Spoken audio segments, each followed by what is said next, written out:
a sweet wine called Tokai, harvesting grapes one berry at a time, and fine wine tasting on the tram. This week, it's Hungarian wine. Traveling the world to bring you delicious dishes, tasty beverages, and interesting experiences. This is the Destination Eat Drink Podcast on the Radio Misfits Podcast Network. I'm Brent Peterson. Welcome to Destination Eat Drink, the travel podcast for foodies. Destination Eat Drink is for foodies who like to travel and travelers who love to eat. And this week, we're exploring the wine of Hungary. But first, take a moment to rate and review the podcast. When you give Destination Eat Drink a 5-star rating, it helps boost the show, and other foodie travelers just like you can find it. I've also got over 30 foodie travel guides available for download. Browse them at buymeacoffee.com/destinationeatdrink. I'm sure you'll find a place you're interested in visiting, and thank you very much. Gabor Banfalvi, along with his wife Caroline, is the founder of Taste Hungary, a foodie tour company that lets visitors try the best dishes in Budapest. They also operate The Tasting Table, a wine shop and tasting room in Budapest that specializes in Hungarian wines. You can find out more at tastingtable.com. Gabor tells me about some of the unique grape varieties of Hungary and one of the oldest delineated wine growing regions in the world, as well as the most labor-intensive wine grape harvest. Then we talk about the bitter Hungarian spirit called Unicum and the traditional Hungarian fruit brandy called Palinka, and why 50 liters is just enough. Okay, I'm thirsty, so let's drink. Destination Eat Drink.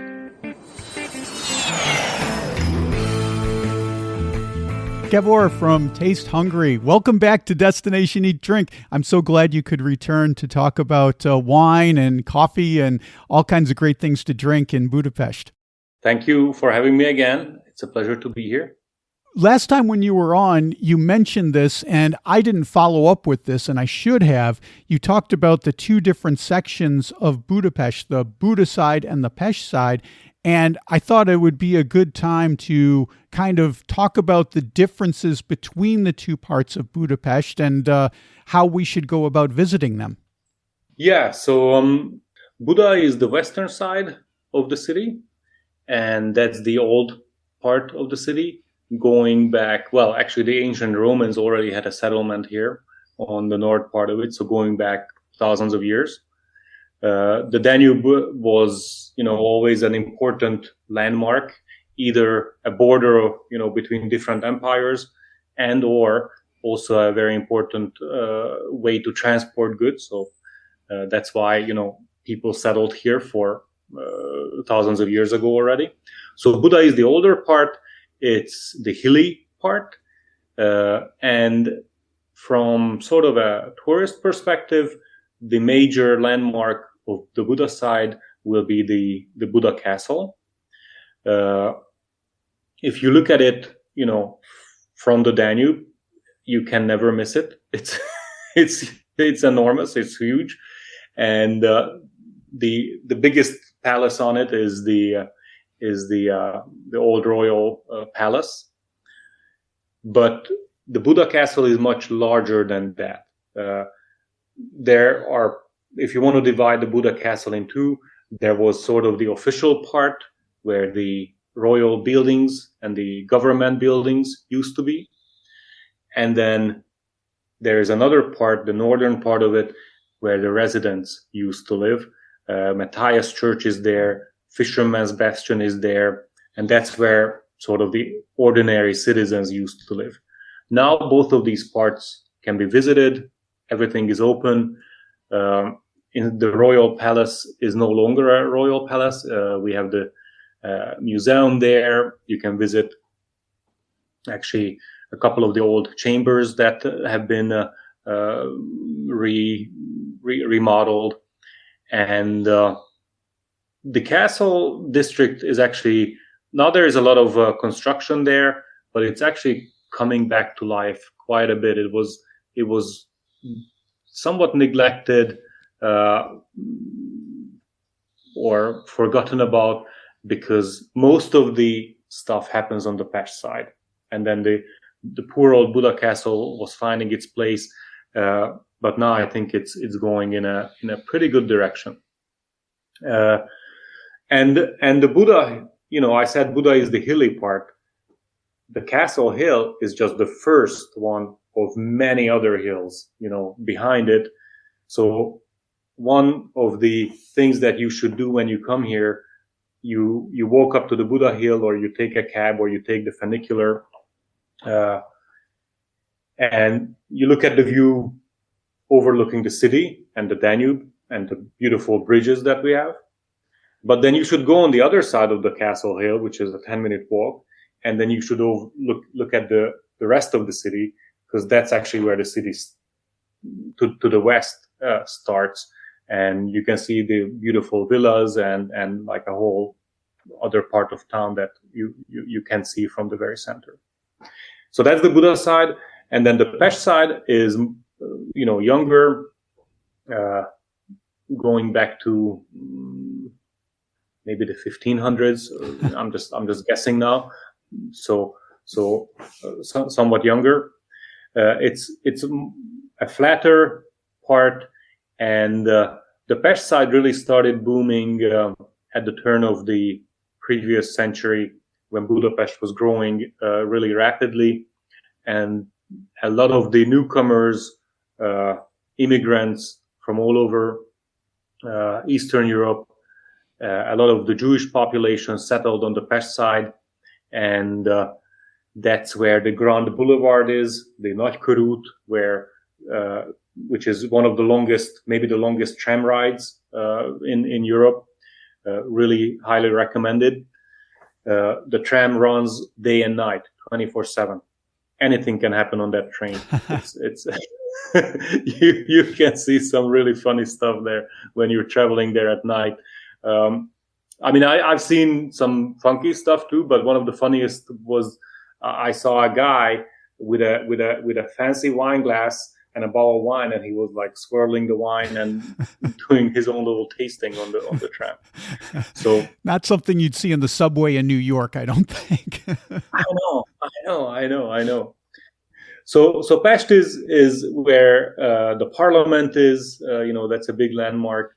We have a lot of parks there, and also hotels, bars, businesses, most embassies. So that's where you're gonna spend a lot of time. Let's talk about Hungarian wine. People in the know that Hungarian wine is very, very good. I think maybe because it's not a huge wine producing country compared to a place like Spain or France or Italy or someplace like that. So a lot of it doesn't get outside of Hungary. Like if I go into a liquor store, a wine shop in the US, maybe I'll see a bottle or two of Hungarian wine. Perhaps that's changing now. I don't know. But I think it's kind of flown under the radar for Americans and other international visitors. So educate me a little bit about Hungarian wine. Yeah, so I do agree with you that Hungarian wine is definitely not, the main wines that you would find in the US. It is a smallish production. We make actually about as much wine as New Zealand does. There's your dog. What's your dog's name? Tokyo.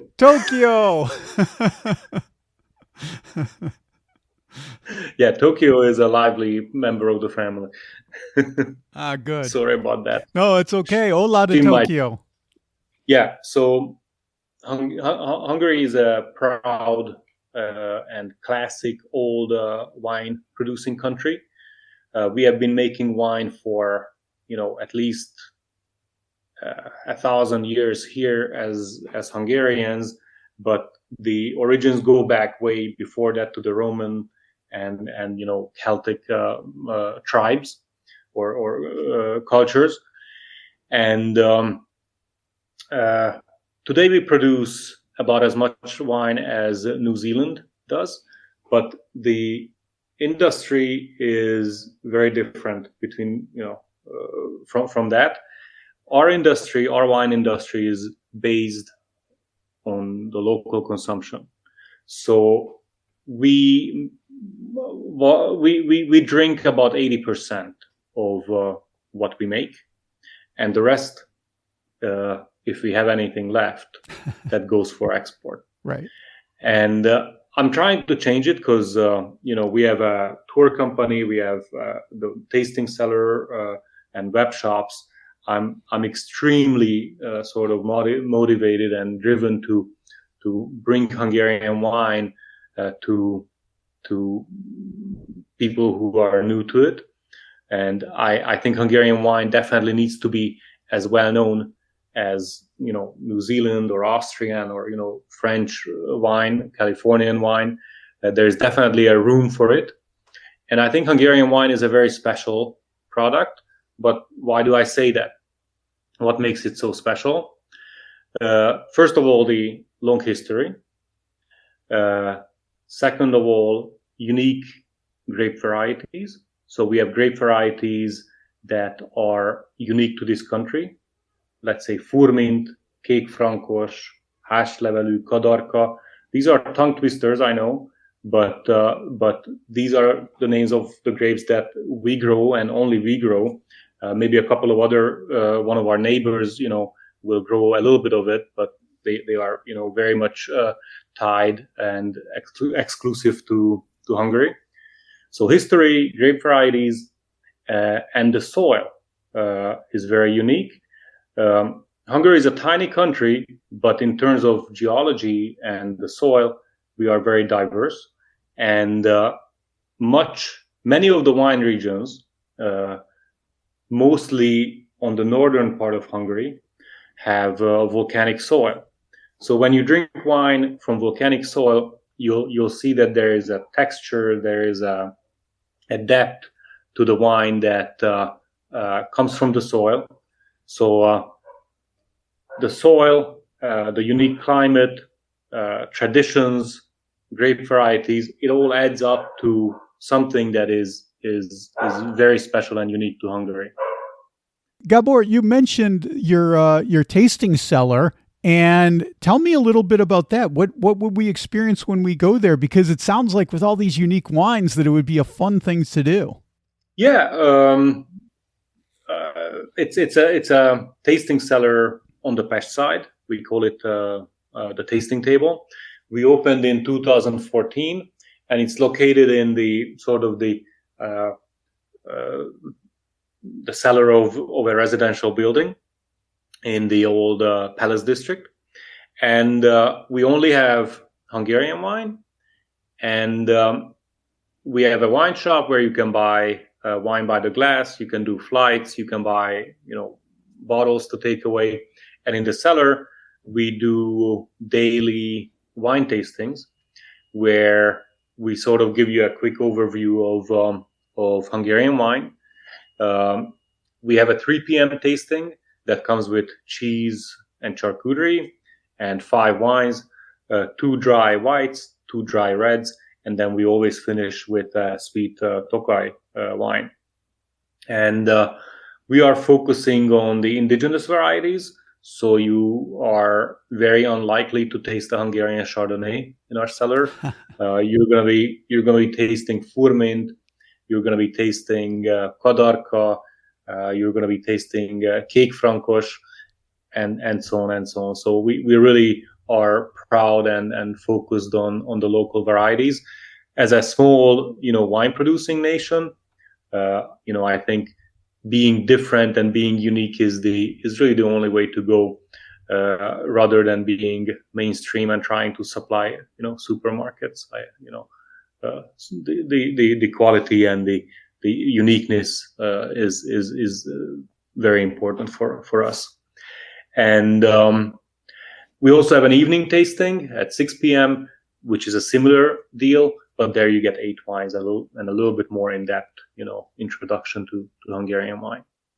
You mentioned the Tokaj. This is a sweet wine. What else can you tell me about it? Well, it depends how much you want to hear. It sounds like you're an expert. You could talk all day about it, I think. Tokaj is definitely my favorite Hungarian wine region. Well, you're sitting in Portugal. Portugal has the Douro Valley and Port. That's sort of your national sweet wine. And Hungary has Tokaj, and that's our national sweet wine.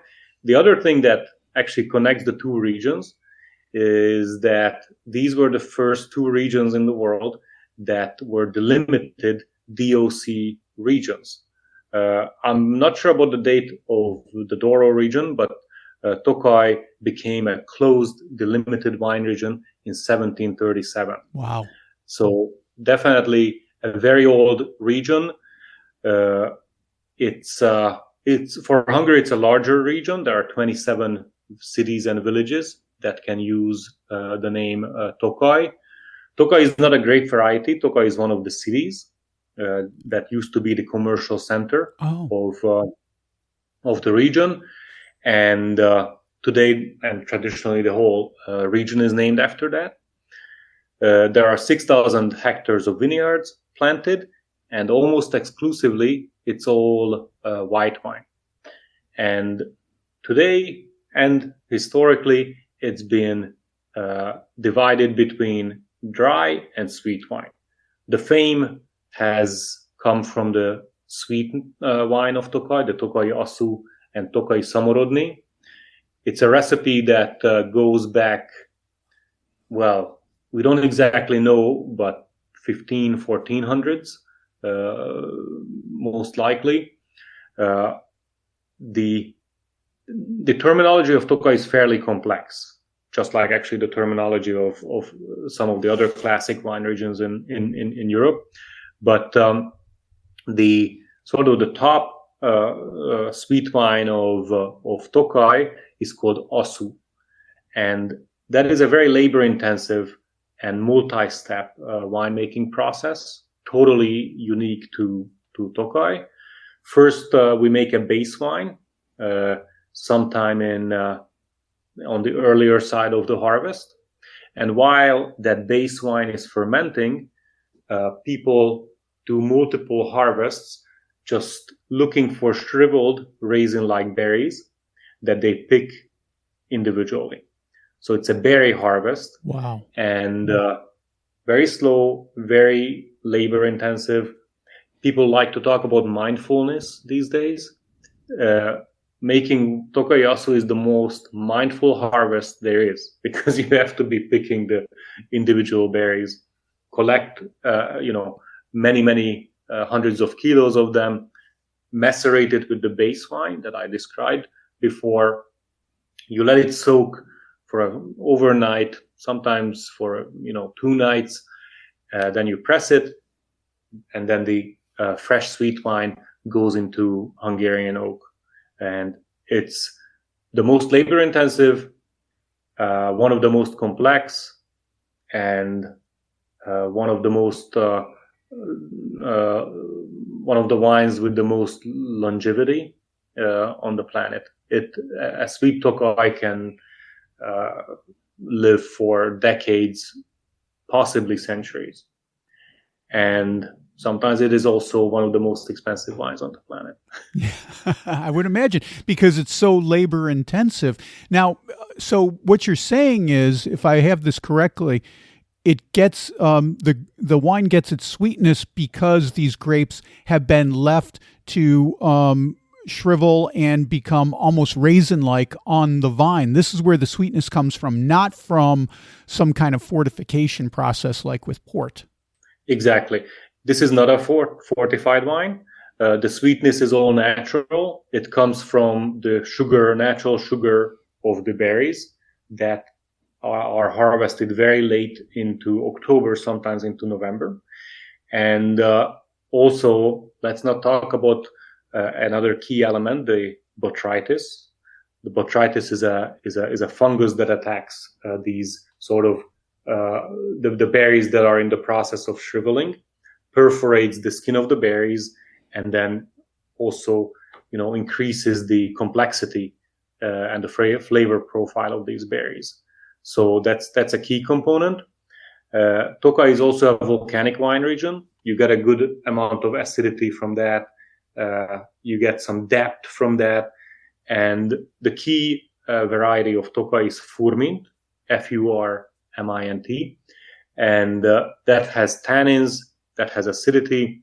It brings in, it's a late ripening grape, so it's prone to botrytis and the shriveling. So it's a perfect grape for making both the sweet wine and the dry wine of Tokai. And many times people are extremely afraid of sweet wine because they are used to drinking, or having bad luck with like a sweet rosé or a cheap sweet wine. But Tokai and well-made sweet wines in general are a totally different universe and a totally different level of experience. Sweet Tokai has good acidity, citruses, a tannic, framework, and a lot of mango and tropical fruit character that happens to be a sweet wine. Yeah, but it's in perfect balance. I personally like to drink it. That moment when you go home and it's too late for coffee, too early for wine. Yes. Have a glass of Tokai, and it's almost like an energy drink. Classic Tokai sweet wines will have fairly low alcohol, 10-11%. It's not fortified, so it's low alcohol. It has high natural sugar, so it has a Red Bull effect, and you're gonna be ready for you're gonna get the second win. And so that's one of the times when I think it's a great one to drink. And also, it's a dessert wine. You can drink it with off-sweet desserts, aged cheeses. And for me personally, when we open a bottle of sweet Tokai at the end of a meal, then we don't make dessert. Yeah, you wouldn't need it. You don't need it. That's, save on the trouble of making dessert. Gabor, you've convinced me. I got to come to Budapest and get some Tokai. Here in Portugal, you mentioned port wine, which is a different beast. It's a fortified wine. They stop the fermenting process early and they add in some kind of distilled spirit like an aguardente. Down here in the Setúbal region, which is just south of Lisbon, we also have a fortified wine that people don't really know about. It's called Muscatel, and everybody drinks Muscatel. Like, you can be out in the cafes at 9:00 in the morning and the old guys are drinking Muscatel. But the young Muscatel to me is relatively uninteresting, but when they age it, then it really gets to be super interesting and super delicious. And some of them in our region I compare to like a fine cognac, really, really tasty. But you've got to age them a little bit. So I'm going to come to Budapest and get some Tokai. You've got to come back to Lisbon and we'll try some Muscatel. Okay, I'm ready. I'm up for it. Another thing I wanted to ask you about is a liqueur called Unicum. And what can you tell me about this? Because it has I did a little bit of reading about it, and it sounds like it has a fascinating history. Yeah, well, Unicum is one of our national drinks. We have a few. Unicum is a bitter. From the appearance, it's a sort of a pitch black, dark, sort of concentrated liquor. If you want to compare it to other more international stuff, maybe similar to Jägermeister. Jägermeister is a little sweeter. Unicum is more on the bitter side, which I personally appreciate. It's made by the Zwack family. The Zwack family's history in Hungary goes back to the 1700s at least. If you buy a bottle of Unicum, it says 1790 on it, I believe. So that's at least as old as this drink is.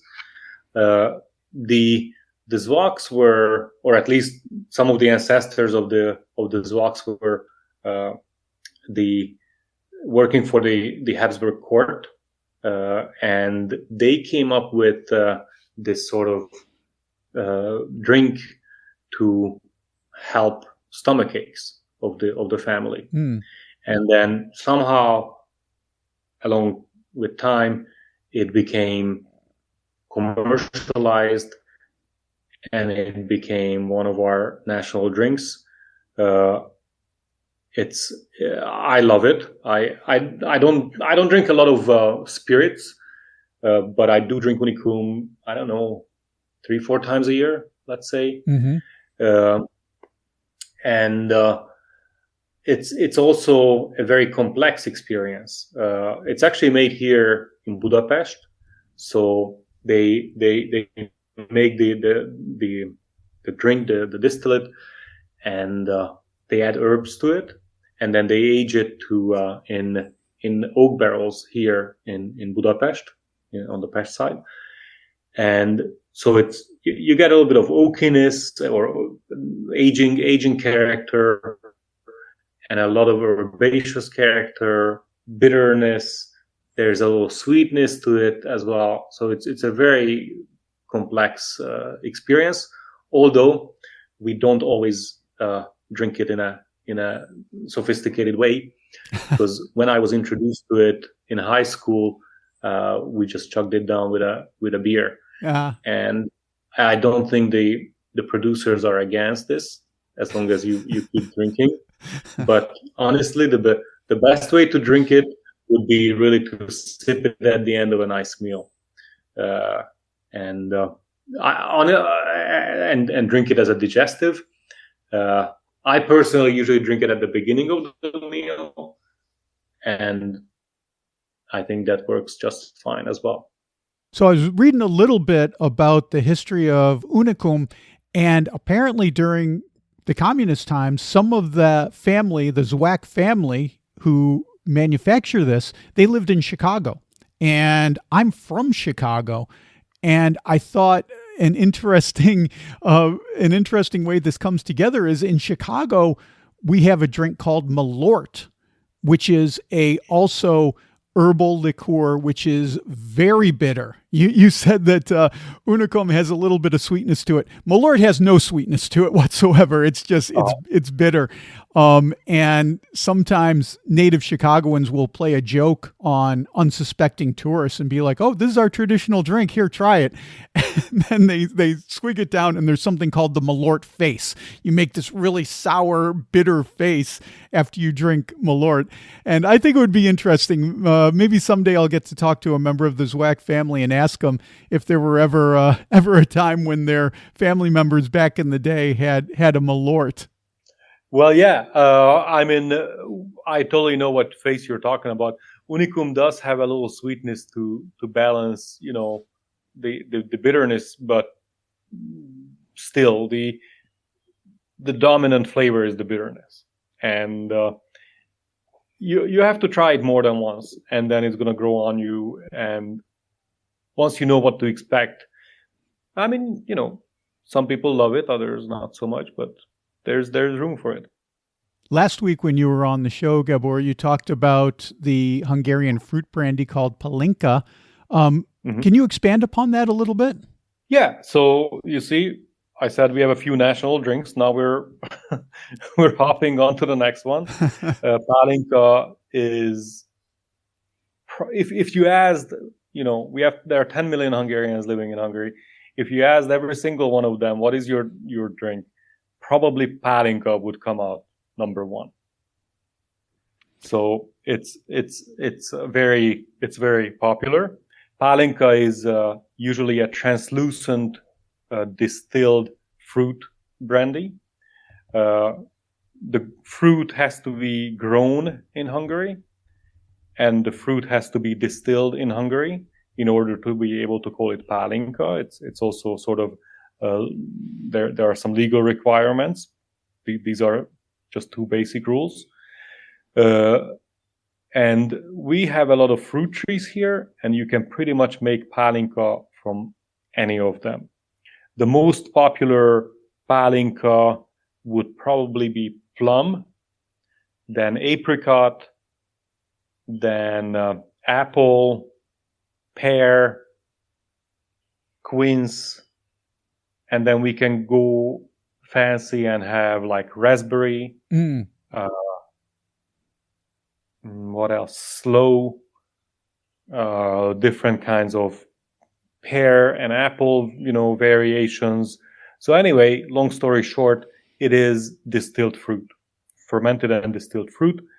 Usually it comes, the higher quality ones would be 40% alcohol. The homemade stuff would be sometime up to 50% alcohol. And any Hungarian adult actually has the right to distill, I believe, 50 liters of palinka annually at home. 50 liters. Without paying taxes. 1 liter a week for each adult in Hungary. That would be a lot of palinka.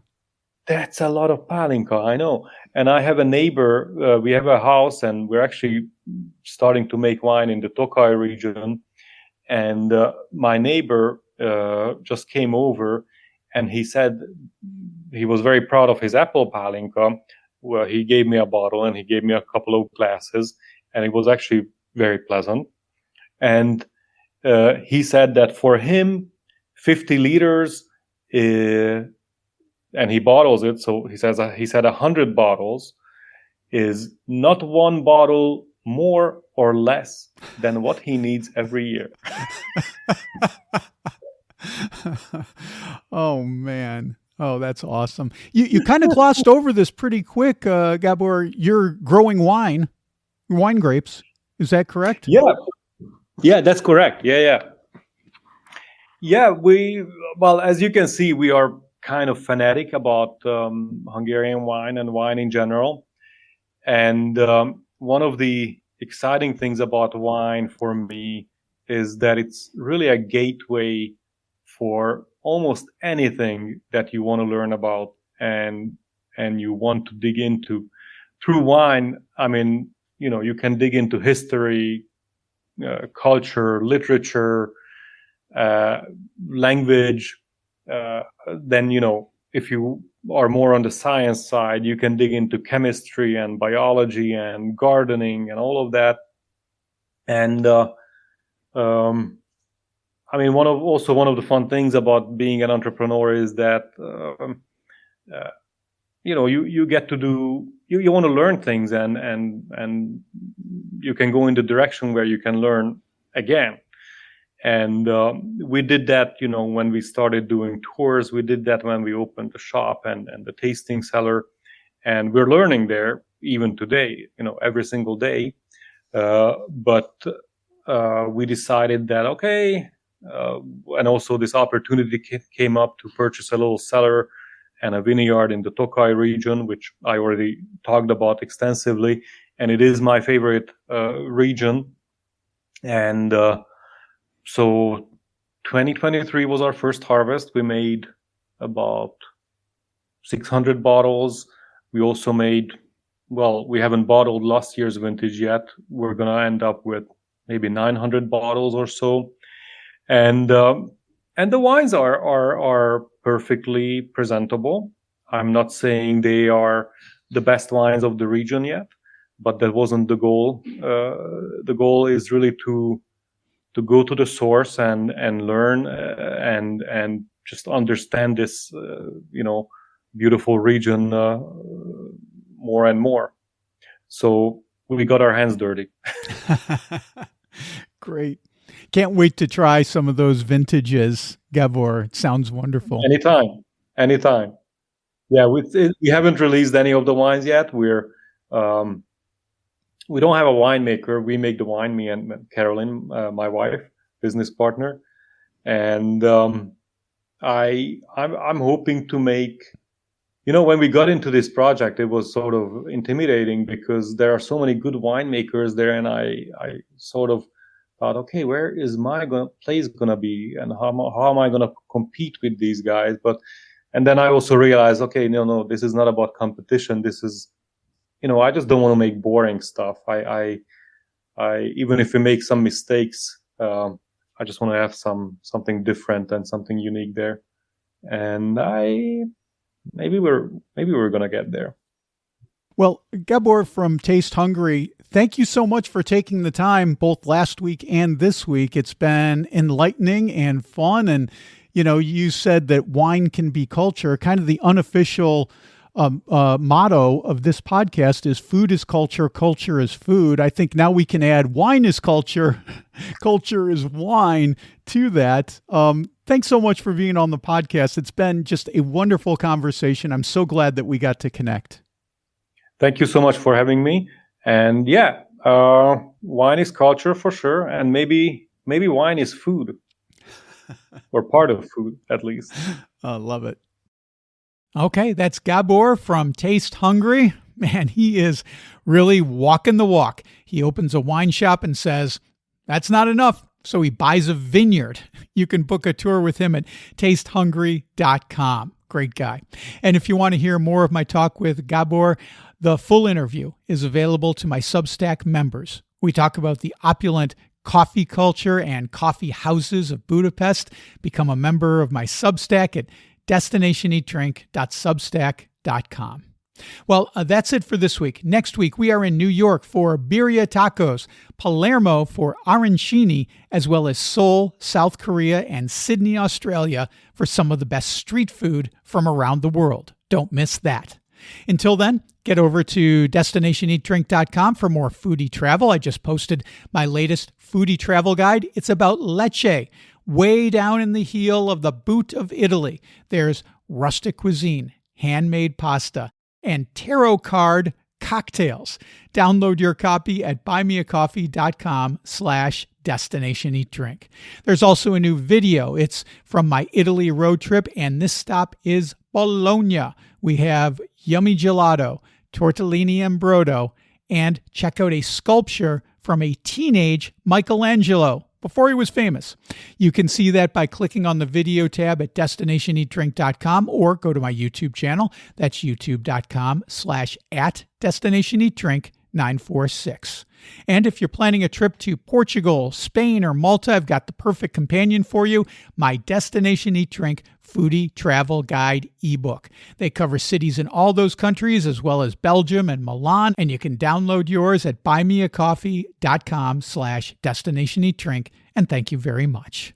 Destination Eat Drink is distributed by the Radio Misfits Podcast Network and Ed Silla. Thanks, Ed. I'm Brent Peterson, and I'll see you down the road. Join us next week for another culinary adventure on Destination Eat Drink, a presentation of the Radio Misfits Podcast Network.